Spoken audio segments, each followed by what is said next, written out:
You lived here for 6 years? 6 years in the very front office. I had a dorm room. I did not leave the gym for like almost a month one time. So it's an obsession. 4-year mark, one of them developed a bit of a problem, especially as a 24-year-old male out here in Scottsdale, Arizona. I have the pretty horrible shit. Show up in my gym, I'm gonna you up. So why do you think there's such a push against physiques? I mean, you vape, you're fat, you're slow, you're lazy, you don't push yourself. When's the last time you read a book, dude? Oh, I'm gonna change my whole entire lifestyle on this one day. There's no such thing as a bad day. There's a bad 5 minutes maybe, but not a bad day. This all comes from not wanting to fail.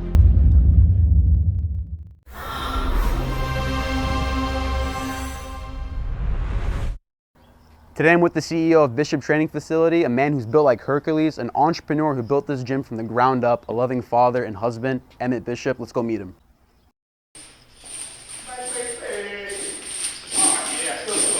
Emmett! What's up, dude? Ready for the interview? I'm ready to get jacked up, yoked up, feeling good about life, dog. Let's go, man. Let's do this thing. Time to get tatered, yo. Let's go. So Emmett, this isn't actually the first time me and you are putting in work for the first time in this gym. We've actually been working here before. That's true. Different type of work. Well, yeah, we trained out. You turned me into Twinkle Toes, and I got you all buffed up. So That's yeah, right. I trained you how to dance Baguia for your wedding. That's right. Syrian That's right. style, and you showed me a new He did workout. such a good job. The DJ called me out and said, "Look at this white boy." He's like, "That's right, yo, boy." Okay, well, you also told me too. You gotta lead your own dance. Yeah. So Yeah, yeah, you it's gotta my be wedding. fun. So plus I have my pimp cane. So Right now we're in your gym. This is Bishop Training Facility. it's on Mecca. This is your Mecca. I want to know the story about how this place got started. So can you start from the beginning, how you got into personal fitness? I got lifting when I was at military school, Riverside Military Academy, Gainesville, Georgia, 2001 Riverside Drive.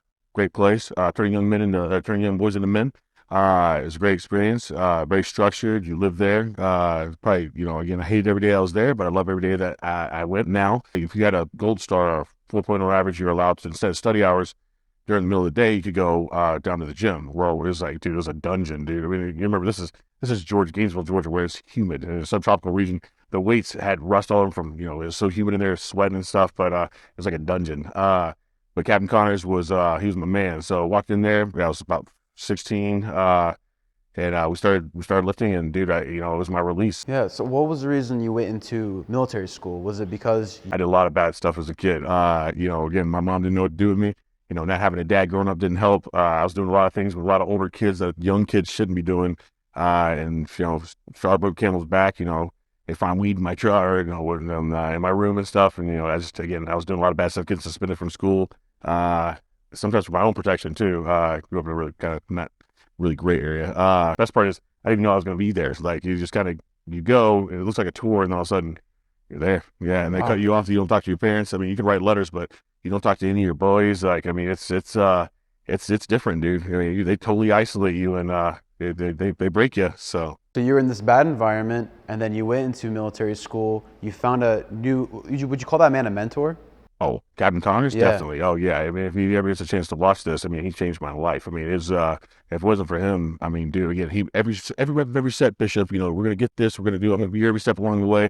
And dude, I just remember the first pump that I got, and we remember. It was at military school. We didn't have mirrors and stuff. So it wasn't until I came back from military school, back to, to come home for Christmas or whatever, like everyone's like, "Oh my God, your forearms are growing." Were you skinny before that? Yeah, I was never a small kid. I mean, I always played sports starting off. I did martial arts as a kid. So I was never small, but I never lifted. I mean, I never felt that. I mean, I never felt anything that lifting weights provided for me, which was just a total high. And a high that I got from lifting weights far supersedes anything other than jumping out of an airplane. But yeah. You've been skydiving? Oh, multiple times. Oh, Really? yeah. Oh, yeah, dude. I love it, dude. There's no better high in the world. I mean, you can't even talk about it without smiling. It's the best. I highly recommend everyone jump out of a plane at least once in their life. I'm going to keep my butt on the floor. That's cool. I get it. Now I'm curious, when you figured out weightlifting was a good release for you, is that when you told yourself, when I get out of military school, I want to do something professionally in the weightlifting industry? No, it wasn't even a choice, dude. I mean, again, I had to have it. This is a part of me.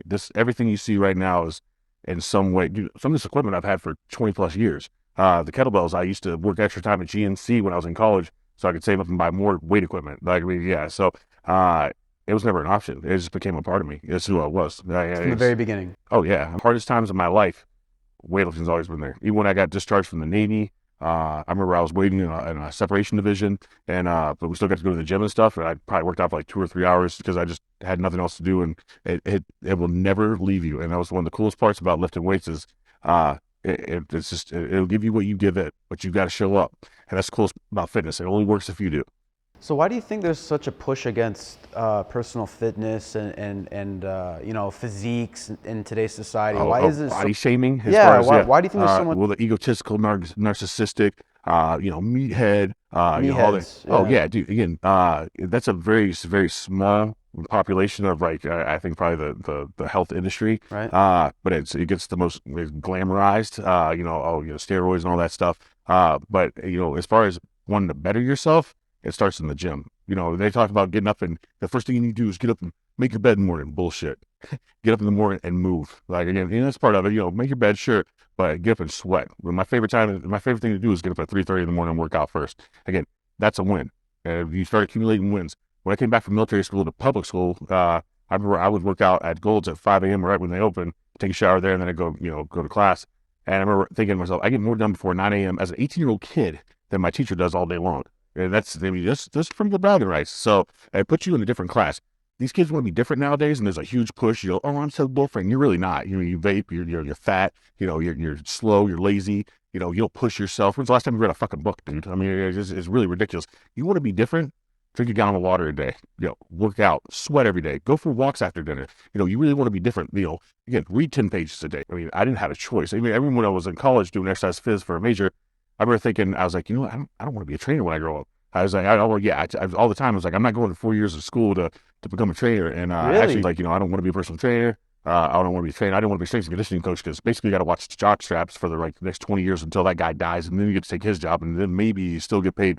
I don't know, kind of dick money, but these guys get paid better now, which is awesome, especially doing what program they got. But dude, I started training. My part-time job at Bally's just turned into a full-time job, training 12 people a day. Bally's Total Fitness? Oh yeah, but it's still That's around. where you started dog. at? Oh well, yeah, Shane 101. Yeah, so Wow. I started there, and I was broke. I had $54.37 in my account when I moved out here. After it was all said and done, moving truck and everything. And I remember I was scared as fuck. All I had a cot.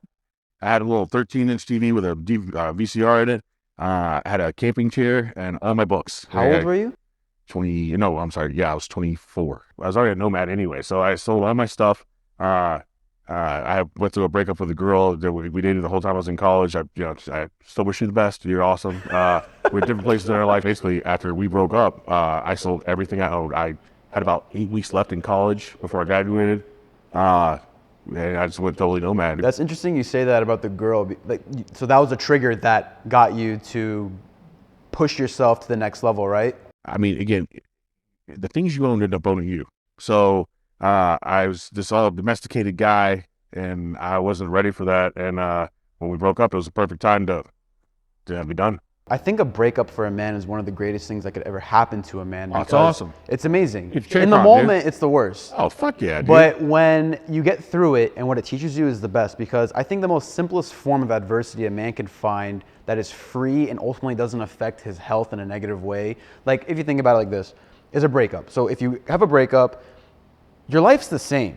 The only thing that's different is your emotional stability, right? Like your finances are still in line unless Right. you're financially tied up with this girl. In most cases, you're not. Right. Your mental health is going to be the only thing that degrades because you're depressed that this girl left you. But basically, everything else in your life is the same. You have the same job, you have the same house, everything's the same. Yeah, but your time's different, dog. Your time's different. Yeah. The way you love is different now, and you're heartbroken. You're a little jaded, dog. I'm not gonna lie. I mean, I went through a slew of women after that because I was like, dude, fuck this. I didn't trust anyone. I mean, it was like 3.5 years of a relationship, but the time that you spent with that person, now it's suddenly you have this free time. But if you don't gear yourself the right way, that could be either bad or it could be very good. So There's two types of men that I found in this world when they go through a breakup. One of them is the victim mindset person with, they did this to me, they all this. Yeah. And there's the other guy where after a while there's a fire lit under their Go butt. time, dude. It's go time, It's go right? time. Right. Yeah, again, dude, no one controls your mood but you. And again, this is the best place in the world for that. So all we do is get better in here. This is it. That's all we do. Again, whatever you're dealing with in life, all you got to do is check your shit at the door and work out. And if you want to talk about it too, I always make a joke. I'm a shrink, a priest, a lawyer, and a trainer all wrapped into one. People come in, they confess their sins to me. Yeah. They want my advice. Yeah. They want to know what I would do. And then, they also want to work out too on top of all that. So hairstylists, you feel me on this one. Hairstylists is the same thing The too. barbers are the broke man same thing therapists. too, dude. Yeah, that's why they have a show called The Barber, right? I mean, it's true, dude. But, again, I try to push my shit off on anybody else. And at the end of the day, but the weights will never leave you. So, you do that, you live a pretty good life. Isn't that interesting how people confine in you when you're going to This war is with truth them? serum, doc. This is truth serum. You Right. get a pep going, you get a sweat going. It's better than alcohol. Like, I mean, dude, people come in here, they tell their whole life stories. I worked with a shrink once, and she's asked me, because again, especially as a 24-year-old male out here in Scottsdale, Arizona, I heard some pretty horrible shit. I didn't know what to do with it. I mean, it really messed with my head. Like what? What do you mean? Stories from clients and stuff, dude. This is Sin City out here just without the casinos. And now we got casinos, but I call this the Hollywood of Arizona. it's horrible. It's horrible, dude. There's some fucked up people out here. Yeah. So again, I'm from fucking Georgia, dude. I'd never dealt with anything like this before, and I was 24 years old. But some of the stories I heard, I had one lady say that I grabbed her breast. I mean, she's acting like she's hyperventilating. I would literally support her ribcage. She's like, "Why are your hands on my breast?" And I was like, "What the fuck?" Yeah, I was like, and I called her husband. I was like, "Dude, I did not touch your wife's tits." Even now, as a married man, my wife will come over. "How was your day?" "Asshole." It doesn't matter if I found out that 10 people died. I take a shower, usually a cold one, and then that's it. You don't talk about it. You don't bring that stuff home to the family, right? Oh no, dude, they don't deserve that. Yeah, no. So going back to it, I'm very curious about this. What was the age where you moved into your gym, and what drove you to do that? Came out here, worked for Bally's for about 9 months. I became one of the top 3 producers in the whole Southwest. As a 24-year-old guy, dude, I killed it. We did over $1 million worth of sales in 6 months, dude. I mean, I fucking killed it. It was awesome. Bally's was very good to me. They, gave me pay bumps for, however you did like over 25 sessions. Dude, I was making, dude, in a 2-week period, I mean, I was making like $4,000 a fucking like every 2 weeks, dude. I mean, that's before Uncle Sam, but yeah, I mean, I was killing it, dude. They were very good to you. And I had no money. I knew what to do with, dude. First thing I bought was a twin size mattress, so I get out the cot. That was a true story. Then left there, went with the other top two producers that I worked with that were also in the Southwest. They started their own place, and I didn't go right away. I waited about a week or two, and then they came to me like, "Listen, you come with us now, bring all your people," which I had a ton, and then we'll help you start your own place one day. Well, went to work for them for about 4.5 years. At about the 4-year mark, one of them developed a bit of a problem, and strippers and hookers, who doesn't love that, right? Yeah, good Friday night. Again, this place is Sin City, dude. People don't understand that shit. Yeah. So anyway, kicked him out. The other owner was like, "Hey, listen, he's pretty jaded. I don't blame him at all. I would do the same thing." Other owner came to me and was like, "Listen, you're ever going to get part of this?" And I was 29 at the time. I had just turned 29. And I go, "You got to know I'm going to leave." And he was like, "You got to do what you got to do." A week later, I opened here. On your own? Oh, yeah, well, there's a story to that one. So I actually went to about 5 different banks. This is right after 2008. I opened in 2010, right? So the world's still a little fucked up from 2008, right? Bailing everyone out and all that good stuff. Recession. Banks aren't giving money out, especially to me. Even though I was already established, I was 29 years old, had some money, but they weren't touching me. So one of my clients is kind of a low-end bookie. It's a true story, folks. I don't care how you win, but you got to win. So anyway, I told him about, everything that happened, everything. He goes, "Well, dude, I'll give you the money." Everything comes with a fucking price, people. So again, nothing's free. So this guy, it was $31,000. I rented the space out. The landlord did the painting, all that good stuff. I had some bands, some makeshift dumbbells that I had to glue back together, some kettlebells that I had, maybe like 2 barbells, a couple of bumper plates, other weights that I had saved up for in college. I opened here a week later. All my people pretty much came over. I cut my prices in half. So it was about $100 an hour to see me back then. So you already had clients when you moved into here? Oh, hell yeah, dude. I mean, I was packed. Dude, I was rocking out 12 people a day. I mean, So you didn't start from nothing? I did when I first moved out here. But remember, so as I moved, more people moved with me. And I got news for you. Everyone that walks through your door is a potential client. So everyone's got a friend. Everyone's got 2 friends. Everyone's got 3 friends. You build after that. Again, I've never had to advertise. Again, if you're a people person and I don't care if you're selling personal training, ketchup popsicles, diamonds, whatever. If you show up with more energy when your client walks through that door, I can sell you all day long. You're mine. Once I get you in that door, you're going to work out with me because you're going to love it. And again, I'm going to make sure you love it, and you're never going to leave me. So I've had people with me for 17 years now. Okay, and again, I know that I've seen their kids grow up. I've seen their kids go to college. I've seen them graduate now. I've seen them get married. So that becomes, I call it my gym family. And it is my family. They do anything for me, I do anything for them.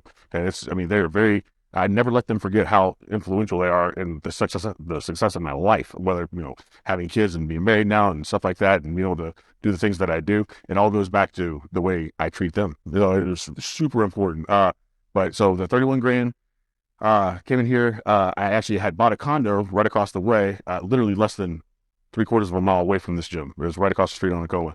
And, so opened here, I lived there for 6 months and I was like, I can't live here. So I started renting it out. And then I became a nomad again. And I started going to, different houses, different rentals that weren't rented at the time.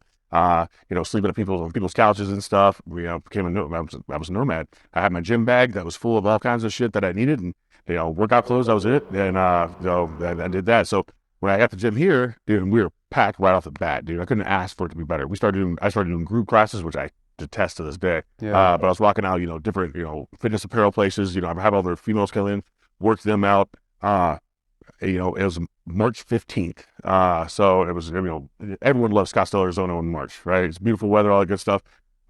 This is part of the story, but there's no AC back here. There's no heat back here either. We had swamp coolers, but it didn't matter then, so everything was fine. So didn't have a shower, didn't have any of that stuff. I mean, we were totally bare. When I say bare bones, dude, I mean bare bones. None of this stuff existed in here. None of it. So we had a free motion rack, like I could take around with me around the gym. But I constantly changed stuff around too to make it look like it was new. That worked too, by the way. Wow. Okay. Oh yeah. So when you're limited with your equipment, you made it look like you yeah. had So more every time than they you- walked in, it was like, oh, is this new? Yeah. So the illusion. So anyway, did that. So I was up here. So had the gym for about a month, and I was like, why am I going across to my condo? Or why am I still doing that? I was like, I'm just gonna sell all my shit and actually just move in here in the front office. Did it. I lived up here for 6 years. You lived here for 6 years. 6 years in the very front office. I had a dorm room, dude. And again, it wasn't because I couldn't afford it. I can back up even more. So the 31 grand that I borrowed to open from the bookie guy, within the first, I paid him back within the first 6 months of being open. Yeah, that's how busy we were. We killed it, fucking killed it. But he started trying to launder money through the company. So I hey, write me a check for 10 grand. I'll hit you up with 11 grand cash tomorrow. We couldn't spend his cash. So he would, get money. You have me write him the check, even if you lost a grand on it, didn't matter. So, yeah, it was pretty crazy. But so that had a big falling out. I was already living up here at the time. So, paid him back his money. The last time I remember it was Brett Favre playing for the Jets against the Patriots. It was a Monday Night Football game. I was sitting in the Zips having a beer and chicken wings. And I'll never forget, Brett Favre beat the shit out of the Patriots, dude. Belichick and Brady were going down. Well, everyone doubled up that, Patriots were going to come back second half. They lost their ass. Well, again, he lost his ass, because, he did I don't know what they call him, betting, I don't gamble, but, everyone doubled down, they come back. Well, he called me the next day. He's like, hey, dude, let me write me a check for 15 grand. I'll hit you back with 20 in cash, in a week or a month or whatever. And I was like, we're done, dude. It's like, if you show up at my gym, I'm going to fuck you up. And, that was it. That's the last time I ever heard from him. That was what, 15 years ago? Or sorry, 13 years ago? Yeah, about 12 and a half years ago. Yeah, it's just about. Yeah, so we're almost up in 13 years now. Yeah, so anyway, every time someone signed up for a new package, I'd buy a new piece of equipment. I kept reinvesting in the gym, I would buy, a lot of it was some of it was kind of wasted. I've sold a lot of it since, but, I just kept putting money back in. We had new shiny toy every time they come in. We buy new climbers, new weights. If I saw something on Instagram, I like it, then I buy it, but it worked. But again, it was wild living up here. I don't know if it's I'll be completely honest with you, if that's healthy. Mentally, it will fuck you up. So, I think my stint was like 21, 28 days, something like that. I didn't leave. I did not leave the gym, not once. Are you Yeah. serious? You didn't walk through that door I one did not time? walk outside. Maybe I walked outside for a second, but I did not get my car. I did not leave the gym for like almost a month one time. Yeah, it was insane. Is that because you're hyper focused on growing the place, or you were worried about leaving the place? Like, what was going through your mind? Why didn't you want to leave that environment? This is it. I mean, this is everything. So, again, that's all I did. I just worked around the clock. So it's an obsession. Yeah. Who's it? Our boy CT Fletcher, or CT. Yeah, right. CT Fletcher, yeah. CT Fletcher, dude. I got mad respect for him too. My magnificent obsession. I was just, again, I couldn't get enough. Hey, dude, I still to this day get a high when I work people out. I still have a level. People talk about anxiety. Shut the fuck up, okay? You got anxiety. If you're good at what you do, you're gonna be hyped to do it no matter what. Like, if you're not nervous, you don't give a fuck. Like, that's really what it comes down to. When I get a new client comes in, am I gonna be good enough? Like, is he gonna like the workout? If you don't give a shit about that stuff, then you've already lost. Like, you got to be amped for this stuff. So even though you've had thousands of clients, you still get nervous when a new person walks through that door? Every single time. And I can't explain it to you, but there's a level of anxiety to it, which I want you to have a great workout. I want you to feel the same feeling that I got when I was 15, 16 years old when I got my first pump. I want you to know what this has done for me in my life. Like, you have to be pretty much invited to be here. And that's the cool part now. I never thought in my life that would be a thing, but, I've turned away over the last 2 years, probably 25 people that, dude, I don't have time for you. So, and I rock out, And you train everyone personally yourself? You don't have other trainers? Well, putting your name on a building, people want to work out with you. So This is what it is. And I got news for you too. I've had other trainers. I've had 2 other trainers, 3, 4 other trainers that have been here at this time, and I still their clients. And that still, but they come work out with me because that's just what it is. That's what happens. Right. When you give them a product that, you come in, dude, we have a great time here. And, they talk about everything. I know about their kids. I know about their wives. I mean, all that stuff. This is the release. This is your safe place. And this is a safe place. And these four of us, something special here, dude. I mean, again, it's what it is. It is pretty wild. So establishing these four walls in terms of making business decisions, did you ever have anyone who was in the industry in your ear giving you advice on, hey man, you should focus on investing in this or navigating towards this? Or I was never it had a all on your mentor, own? dog. I searched for one for many, many years, not just in this industry, but, growing up without a father and everything. I wanted a mentor. I looked for that. I mean, I really wanted it. And I've never had a mentor. Not So to this this is all day. trial and error? Hell yeah. Yeah, dude. Yeah, no, It's amazing. again, what works, what doesn't work. I mean, dude, a lot of people's workouts were trial and error. This worked, this is great. This is a great routine. And then you add to it, you take away from it. None of my clients that come in, and I rock out 10, 12 people a day, every single day. And not one of them does the same thing. Not one, because they're all special and unique. That's where group fitness goes wrong. Group fitness is shit. It's a one size fits all program. It's a great way to get fucking hurt. Say hello to cross shit. Or say hello to group fitness classes like, orange figure or If you're enjoying the content, leave a like, comment down below what your favorite part is, and subscribe. Thank you. So that's say one no. piece of advice. Stay away from group fitness. I want you to move. I don't care if you do Zumba or any of those other things, your step aerobics, whatnot, but just know it's not for you. Like, again, what I do, I mean, it's exercise based, or I'm sorry, science based. Again, the exercises that you do are sculpted for you. I call it highlight your attributes. I'm not a cross country runner. I never was. I'm not built that way. I'm 5'9", 215. So again, highlight your attributes. I'm explosive as hell. So let's do that. Let's hammer the fuck out of that, dude. Again, we can throw in some, longer duration things, but I got this for you. You're anaerobic. Let's use that. So my taller, leaner guys. Do you need to be built for a back squat? Well, fuck yeah. But again, are you doing a 315-pound back squat at 155 pounds at 6'2"? Hell no. No. Again, can you? Sure, I can get you there too if you want. But why? Let's highlight your attributes. Again, that's where we go. So, there's a lot of misconceptions especially if we go back to fitness. Dude, fitness is not about the look. Fitness is about the feel. It's about the mental. It's about the mind-body connection. I mean, dude, this is a real serious thing. When you talk about, we're going to another place. When I go to that VersaClimber for 2 hours straight, and I lose about 10 pounds of water weight in 2 hours. I see you post the before and after in an hour. There's a place that you go to in your brain that you can only get to if you train yourself to get there, and you have to turn everything off. Same thing as doing like a 10-minute, 40-degree cold plunge. I'll go to a place in my head. It's not cold anymore. I'll sit down, motherfucker, for an hour if you want me to. You will not break me. And if I can share that, that's what fitness has given me. I've done such hard things. I mean, I had Kilimanjaro, Machu Picchu, but I've been all over the world, dude. Swiss Alps. It's one step at a time. So when you look at your fitness goals, like, dude, I'm fat, I'm out of shape, whatever your struggle is, or you're getting off drugs or alcohol or whatever, it's just one step at a time. And again, that's all this was one step at a time. So is it going to suck along the way sometimes? Like, yeah, but then, at the same time, you get to smile along the way too. I mean, dude, there's no such thing as a bad day. There's a bad 5 minutes maybe, but not a bad day. So don't let that 5 minutes fuck up a whole day. Right. This is really what it comes down to. It's that fucking simple. So you said something interesting. So I'm in my 20s right now. I'm 23 years old. And It's the best and most confusing time of your life. Amen. You did everything they asked you to do, didn't you? You went to school, you busted your ass, you did all that stuff. Now what? Well, fuck, I don't know, get married. Well, but now what? Have kids. Well, now what? I mean, what? Now what? Accumulate wealth? Well, I mean, does that make me happy? That won't make you happy. But tell you, when you do find that person to build with and you have those little ones are the best. Well, that gives you direction. What gives you purpose, bro? And ain't even direction. You already got the direction. Dude, you're smart as shit. I know you. You're my boy. I brag about you all the time. I know if you're supporting because I'm talking about you. Thank you. But no, it's real, dude. I get it. I want my kids to grow up like you, bro. But it's real. And again, it's really cool. When I held my son first, I mean, dude, my whole fucking world changed. And people are like, your body looks so different than you did, 3 years ago. Where it's my kids. I mean, honestly, I stepped my game up when I had my kids. It made every difference in the world. My whole physique changed because I had a reason why I worked out. I had a reason why I didn't grab a Snickers bar or something else. I don't want my kids to see me eat that shit because I want him eating that shit. Like, I don't want him to grow up with that shit in his body. So I just tuned it. Everything that I knew, I just made it more fine-tuned. And then I got more disciplined with kids. So you get more and more discipline, and, you can do anything. And the human body is really cool because it will literally respond to whatever you do. The way you feed it, the way you train it. If I want to get skinny, I can get skinny. If I want to get bigger, I can get bigger. If you want to be a fat piece of shit, you can do that too. I mean, there's times where back in the day, and I tell my young guys this, don't bulk up, okay? There's no this thing as a clean bulk, okay? Yeah, you're just fat, okay? Yeah. So don't do that shit. And I would go up to 235, in the wintertime, then cut back down again. First off, it fucks up your testosterone, your estrogen. Don't do that. And it makes the second generation of body fat too. It makes it very estrogenic.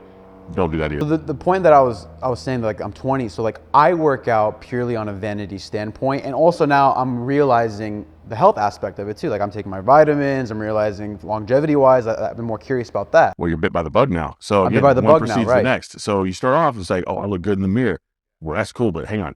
But now my blood pressure's kind of fucked up. Look at Ray, maybe I'm doing something wrong here. Okay, cool. Or, I'm not as lean as I want to be, or, Right. I got to find a better time to put it in there. Then all of a sudden you find out that working out first thing in the morning gets you going like a fucking cooked up lab rat. It's like, oh yeah, this is awesome.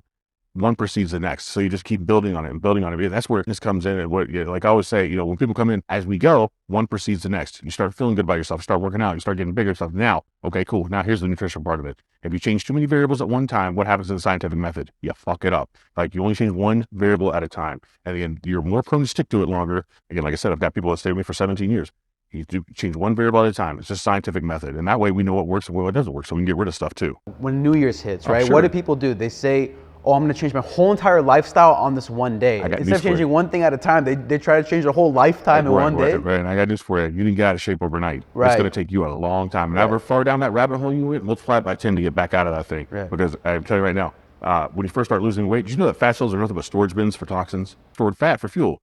Well, that's shit fuel. It's like running on it's like running on the shittiest gasoline you can run on. They get discouraged because they feel like shit when they first start losing weight. Well, and then they try to cut their calories too low. Again, eat, but eat the right things. The metabolic process of food, as far as thermodynamics go of food, eat real food. Your body actually rev up its metabolism, but you got to eat real food. If man makes it, don't eat it. If man makes it, don't drink it. Yeah, again, you stick to those two rules. And anything prepackaged, whatever you do, for God's sakes, don't eat or drink it. Yeah, and again, you'll lose all the fucking weight you want. I used to use that for wrestling. It worked I did that right when I was in my teens, and it worked all the time. Most people are not going to make it. But again, because they're too hard on themselves, dude. Whatever your goal is, I went to get coffee the other day, and it goes, I need to start my New Year's resolution. Okay, what is it? Well, I need to stop vaping. I was like, I told her this, like, you're a beautiful young lady. Like, have you heard of COPD?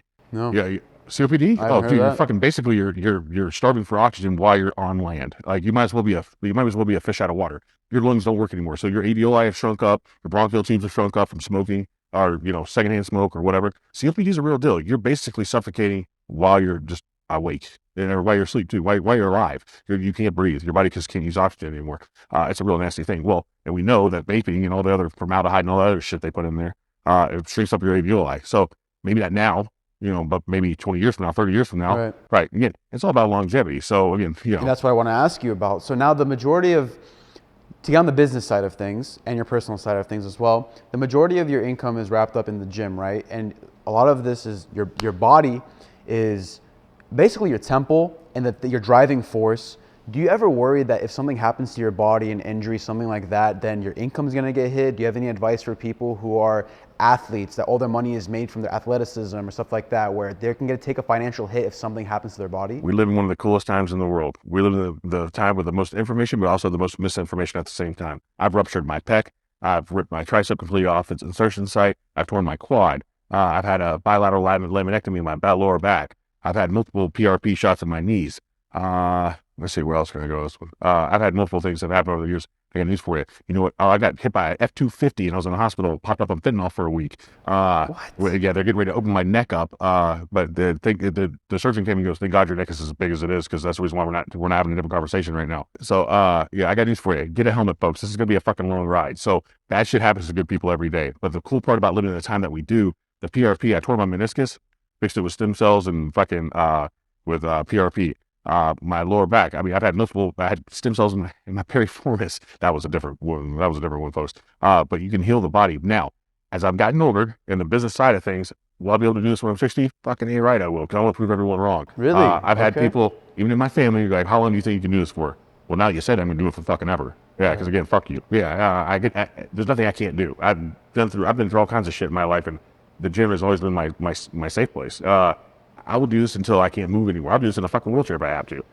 It's magnificent obsession, dude. I mean, yeah, this is what it is. But with the time that we live in now, the equipment that we have using pneumatic weights as opposed to using free weights and things like that, I promise you, we have some of the coolest equipment. And again, it's taking us a long time to get here, 13 years. It started with nothing. But the equipment we have now, basically, I can train for the rest of my life. I think you nailed something about We got- success. What the commonality with a lot of successful people is that they have something that they're absolutely obsessed about. And then no matter what happens in their life, they're still going to find a way to do that thing at the highest level. When I got hit by the F-250, I was in that Halo for a week in the hospital. Dude, I mean, I literally crushed my ribs, broke my nose again, been broken 6 times. So it's pretty good though, huh? Six not fry. Anyway, but again, I couldn't even do a fucking sit-up for a year. I mean, every time I go to contract my ass, it's like, oh, fuck me. Like, I mean, I have to roll out of bed, like all kinds of stuff. If you want to do it, your body's, I have a crack here. Feel something? Check this out. It's my cracked sternum. Whoa. Yeah, dude, that's real. So shut the fuck up. Do your job. Again, do you want it bad enough? Do you want to do this? I mean, I just never wanted to be a pussy. I just really, honestly, I mean, when it comes down to, my mom's still mad I'm not a doctor. Sorry, Ma. Again, she wanted me to go, again, I would love to have been a doctor. I think it'd been great, but I can't say fuck as much as I do now. But yeah, I mean, it took a year to come back from that accident, a year. But again, I still trained people. I still did whatever it took. I never left the workout feeling bad. Ever in my life. No one's ever said, man, I wish I hadn't worked out today. Right. Not once. I never left the gym going, man, I regretted spending my time that way. Yeah. Again, never in my life. Or reading a book or anything that's productive ever. Like, I mean, dude, it comes in so many different doses, but I'll tell you what, I've eaten a fucking dozen donuts before and said, I wish I was dead. Yeah. Yeah. There's so many different things, but you cannot be lazy. You cannot be lazy. You can go out there and find all the best stuff in the world. Just like this. The simplest economics to running a business, folks, the pipe coming in has to be bigger than the pipe going out. Well, you don't need a master's in business, dude. Again, I'm an exercise phys major. What the fuck do I know about that? But I do know don't overspend and never count on money that's not in the bank already. Oh, this guy says he's going to train with me, so you go spend that money.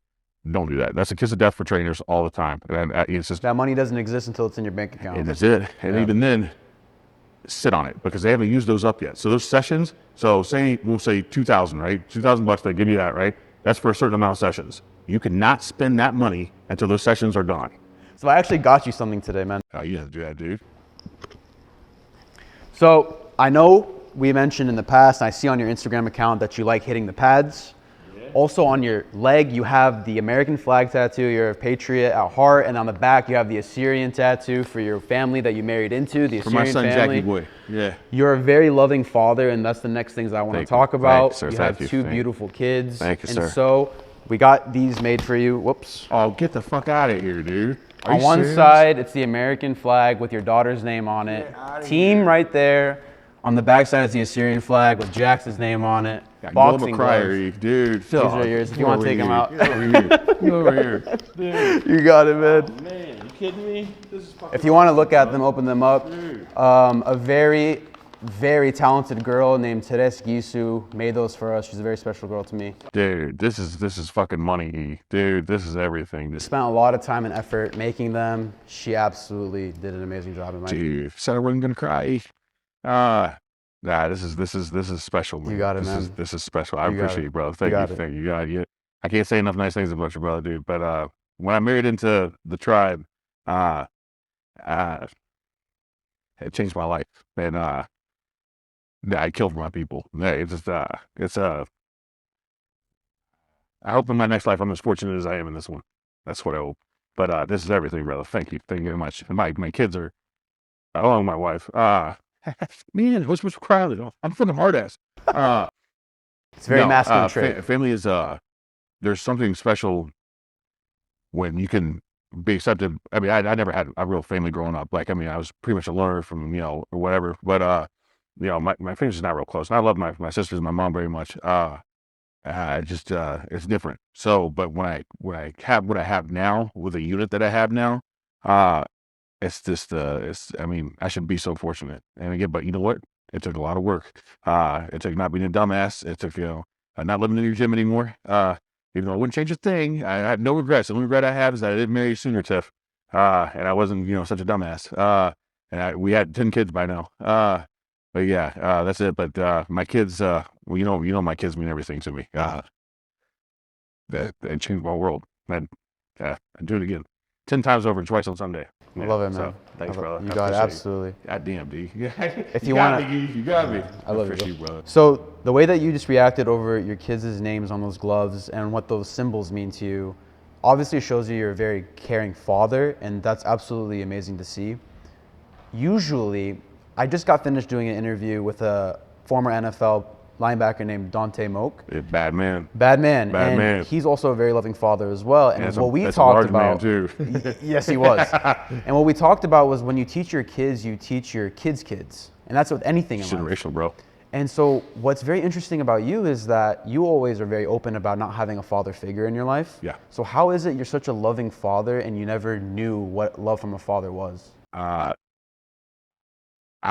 had a vision. I honestly, I really didn't know.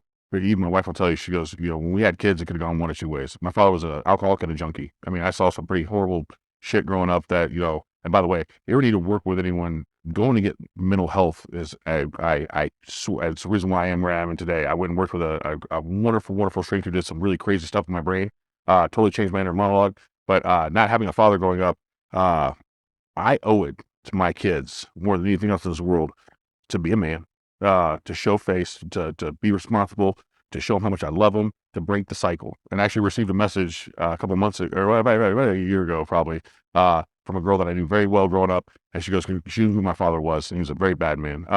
And she goes, congratulations for breaking the cycle. And dude, I'm not gonna lie, that one floored me, dude. But we owe it to you owe it to your kids, dude. I mean, it's all about them because, like you said, it's generational, dude. What I do for them now, they can do for their kids later on, but they'll never know what it feels like to not be wanted, to not be loved, to be second best to drugs and alcohol, to be forgotten about. Really, no kid should feel that. No, again. Hey, the whole time I was at military school, I got one letter from my dad, and basically it was just about him pissing him on about his life. When he passed away about 3 or 4 weeks ago, I got upset for about an hour, and then my life doesn't change. I haven't talked to him in over a decade. And I said what I needed to say to him over a decade ago, which was he was a piece of shit. And he wasn't a father. I was embarrassed of him. I don't represent him at all. And he actually came from a great father.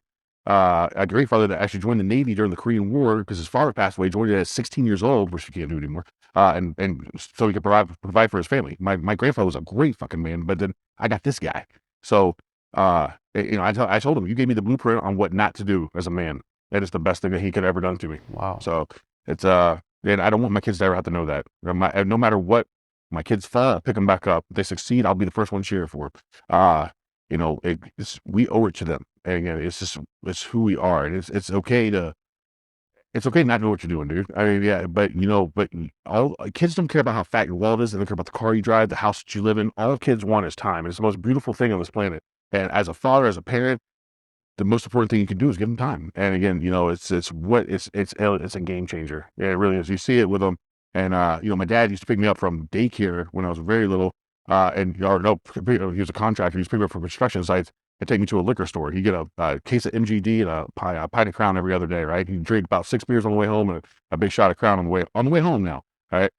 You know where I take myself when I pick him up from daycare? We go get a protein shake. And that dawned on me about 2 or 3 months ago, and I was like, holy shit. So you want to break the cycle? Be a better man, right? So my kid, and now he's known at all the one stops around here. Yeah, so we're those I see guys. all the pictures every we week. go to all different ones. He's Yeah. got little girlfriends there and stuff, and he's got his homie. Goes in there, fist bumps and stuff. But he will never know what it feels like to sit out and my dad used to when he'd have me for weekends and stuff. He'd take me to this bar. It's not there anymore, but it's back in Atlanta in Stone Mountain. It's called Dugan's, and we'd sit there and he'd give me roll of quarters and he'd drink all day long.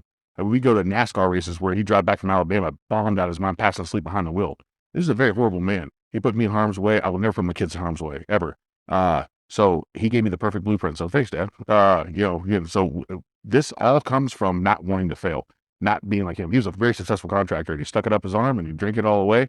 I will never let that happen, ever. I would never be him. And then again, whatever your motivation is, I'm not saying you have to have a junkie dad, but and even if you had the best dad, but you know what? Learn from them. Like, learn what to do and learn what to do. Rather than that, it doesn't have to be all doom and gloom. Everyone's got a story now. That's the big thing now. I came from nothing. Who gives a fuck? I'm about the successful person that came from something that had a great father. That guy, it's not relative. That guy should be succeeded, should be, praised too. So, America lives this whole story is like, what was me? Shut the fuck up. Like, dude, I got news for you. Hey, yeah, dude, look, I'm smiling, dude. This is great. This is awesome, dude. We should be so lucky. Did it take a long time to get there? Fuck yeah. But guess what? Sometimes life's tough. Sometimes you gotta wear a helmet. Sometimes you go head on. Sometimes life here at home is a big fucking train. So get used to it, folks. Right. Yeah. And I guess the biggest takeaway we can take out of maybe not having the right influences in your life is when you have the wrong influences to not do what they do. Don't do that. And if what I learn from it, then there's like, not me, not today. Like that is never gonna happen. My kids will never see me drink. My kids will never see me. And again, I don't care what you do at home, folks, but I think alcohol poisons the brain. Alcohol is a poison. I watched it ruin my family's life. I watched it turn into heroin. I watched it turn into, very horrible, horrible things that I saw as a kid. Uh, and it all stemmed with alcohol. And again, you want to talk about a gateway drug. And again, I know pot's the big thing now too. I vape and edibles and shit. Well, that's a waste of fucking time too. Anytime that you're not present, that's exactly it. You are not present. You know why it's called present? Because the presence to fucking be here. So be fucking present. And it's interesting you say that about alcohol. My best friend was the president of a fraternity, and till this day, he has not drank one sip of alcohol. Good for him. Even while he was in a fraternity. And he showed you could do it. Because of the bad influences he got in his life. Yeah. For no excuses. He didn't even binge crack on that's that. amazing. That's really cool. And you just told him I don't drink. But again, you want to be different, folks. Don't drink. Don't vape. Don't do stupid shit. That's the hard stuff. Dude, fuck yeah, dude. And to end on that message, something I like to say often is to my friends who have big goals and aspirations. I thought this way in the beginning too. I always thought you could change the world. You can't change the world. You can only change your world. Yeah, exactly. You change your world. And again, dude, change starts with that first step. Like, I mean, again, so, and I remember I made that thing of, I'm going to be on the cover of Forbes by the time I'm 40. Why? Why? Dude, again, for bragging rights? For vanity? Like, again, that's totally narcissistic. Like, but dude, I have the best thing in the world. When we're done with this, I get to go home to my kids. I get to go home to a whole house full of my family that come over because we eat smoked brisket and all that good stuff. That's a win. That's the best life in the fucking world, dude. And I don't have to apologize for being a dumbass the night before. So that's pretty cool too, folks. But again, not being a slave to substance or any of that stuff. I mean, I get to be, I get to be with my kids all the time. That's pretty cool. Yeah. So I was going to go off on another tangent on that one, but we live in the best world in the world. We just have really shitty people on it. But again, that's what it is. So we do anything we want to do, and it all starts with the gym. It all starts in the gym. There you go. Starting back from the beginning. Emmett, You're a good man, Charlie Brown. You're a good man. I appreciate your time, brother. Thank you. Yeah, that was good.